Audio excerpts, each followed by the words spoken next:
Hello' everyone, welcome back to my channel. আশা কৰোঁ আপোনালোক সকলো ভালেই আছে। ময়ো বৰ্তমান ভালেই আছোঁ। আপোনালোকে সকলোৱেতো জানিছেই যে সমগ্ৰ দেশতে এতিয়া লকডাউন চলি আছে। সেয়েহে খোৱা বস্তুৰ নাটনি সকলোৰে ঘৰতে প্ৰায় হৈছেই।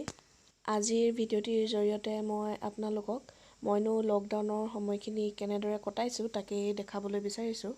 এতিয়া আমাৰ ঘৰৰ পুখুৰীত মাছ ধৰি আছে কাকাহঁতে। সময়টো প্ৰায় 9:30 হৈছে এতিয়া, আৰু ইহঁতে মাছ পালেও। এইটো চাওকচোন, বৰালি মাছ এটা পালে, দেউতাই ধৰি আছে। কাষতে এয়া আমাৰ বৌ হয়।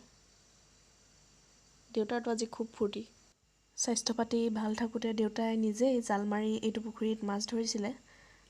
আগবেলাতে মাছ ধৰা হৈ গ'ল, আৰু এতিয়া প্ৰায় 1 বাজিবৰ হৈছে।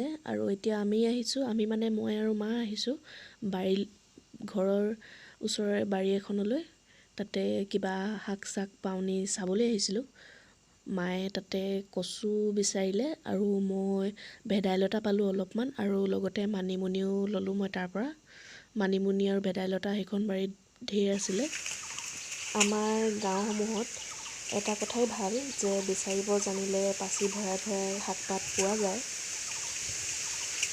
আপোনালোকে বাৰু এই দিনকেইটা কেনেদৰে কটাইছে, কি কৰিছে, সেয়া মোক কমেণ্ট ছেকশ্যনত জনাবচোন। মই জানিবলৈ পালে খুবেই ভাল পাম।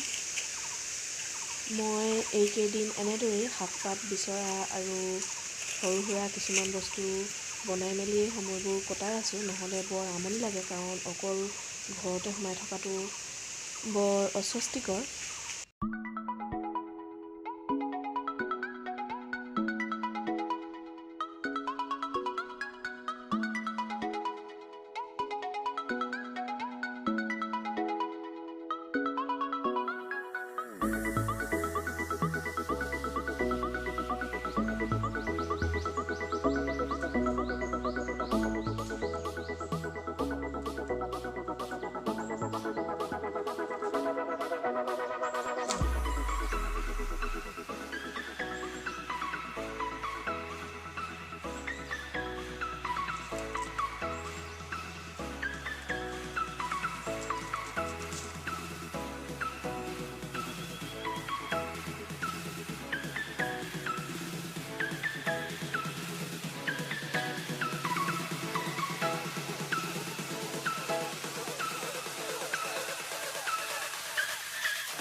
মই এমুঠিমান কুমলীয়া ভেদাইলতাৰ পাত ছিঙি ল'লোঁ। এতিয়া মই মানিমুনি বিচাৰিম বুলি ভাবিছোঁ। মানিমুনি বিচৰাৰ আগতেই মই আপোনালোকক এবিধ বনৰীয়া শাক দেখুৱাই ল'বলৈ বিচাৰিছোঁ। এইবিধ হৈছে তেজমুৰি শাক। আপোনালোকে বহুতে হয়তো জানেই যে তেজমুৰি দাঁতৰ বাবে খুবেই ভাল। এই শাকবিধ খাবলৈও খুবেই ভাল লাগে। ইয়াৰ ডালবোৰ দাঁতোন হিচাপে ব্যৱহাৰ কৰা হয়। আপোনালোকে এই গছজোপা ভালদৰে চাওকচোন। পাতখিনি আৰু ডাল অংশত বহুত কাঁইট আছে। মই পাত দুটা ছিঙি দেখুৱাইছোঁ, চাওকচোন বাৰু ভালকৈ। পাতখিলাৰ মাজে মাজে কাঁইট আছে, আৰু তলফালেও এই মাজৰ শিৰাডালতে কাঁইট আছে। এতিয়া কিন্তু এইজোপা খাব হোৱা নাই। এইখিনি বুঢ়া পাতহে, কুমলীয়া পাত এতিয়া ওলোৱা নাই। বহাগ বিহুৰ সময়ত ইয়াত কুমলীয়া আগ ওলায়। আৰু এইফালে চাওকচোন, মই শাক পাত বিচাৰি থাকোঁতে বাগানৰ মাজত কি পালোঁ, এটা চৰাইৰ বাঁহ পালোঁ, পৰি আছিলে তাতে। খুব সম্ভৱ বতাহ মাৰোঁতে সৰি পৰিলে। মই সেইটো চাহগছ এজোপাৰ ওপৰতে তুলি থৈ আহিলোঁ। আৰু মই এতিয়া আহিছোঁ মাৰ পিছে পিছে, কাৰণ মায়ে কচু বুটলিবলৈ লৈছে, আৰু ইয়াৰ ওচৰতে মানিমুনি আছে। মই তাকে বুটলিম। প্ৰথমে মই আপোনালোকক মাকেই অলপ দেখুৱাই লৈছোঁ। মই কিন্তু কচু বুটলিব একেবাৰেই নাজানো, কিন্তু মাহঁত এইবোৰ কামত একেবাৰে পাকৈত হয়।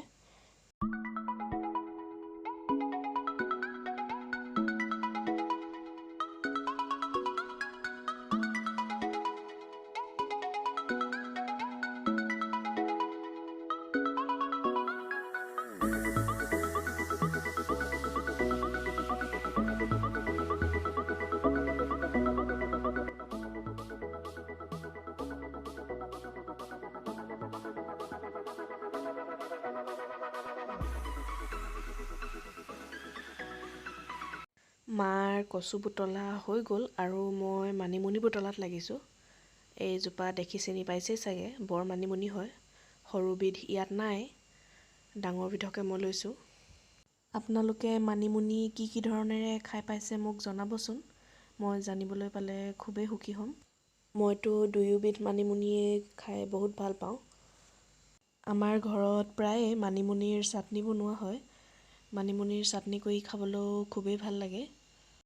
আপোনালোকে মানিমুনিৰ চাটনি বনায় নে নবনায় সেয়া মোক জনাবচোন। আজি মই ভাবিছোঁ যে মানিমুনি আৰু ভেদাইলতা দি সৰু মাছৰ জোল বনাম। এই আঞ্জাখন বৰ সোৱাদ লগা হয় আৰু স্বাস্থ্যৰ বাবেও খুবেই উপকাৰী। ইয়াত কোনো ধৰণৰ মা মছলা ব্যৱহাৰ কৰা নহয়, আদা নহৰু আদিয়ে ব্যৱহাৰ কৰোঁ মই বনাবলৈ। কাৰণ মানিমুনি বা তেনেকুৱা বনৰীয়া শাকত মছলা দি বনালে ভাল নালাগে, ইয়াৰ নিজস্ব সোৱাদটোতে ভাল লাগে।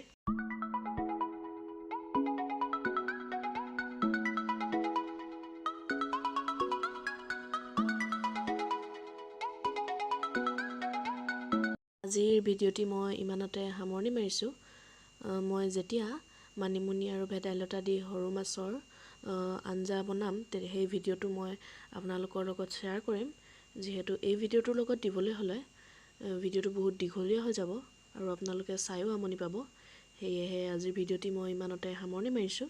আজিৰ ভিডিঅ'টি চাই আপোনালোকে কেনে পালে মোক জনাব আৰু যদি মোৰ ভিডিঅ'বোৰ চাই ভাল পায় তেন্তে লাইক, শ্বেয়াৰ আৰু ছাবস্ক্ৰাইব কৰি দিব আৰু লগতে বেল আইকনটোও দবাই দিব যাতে ভিডিঅ'বোৰৰ ন'টিফিকেশ্যনসমূহ পাই থাকে।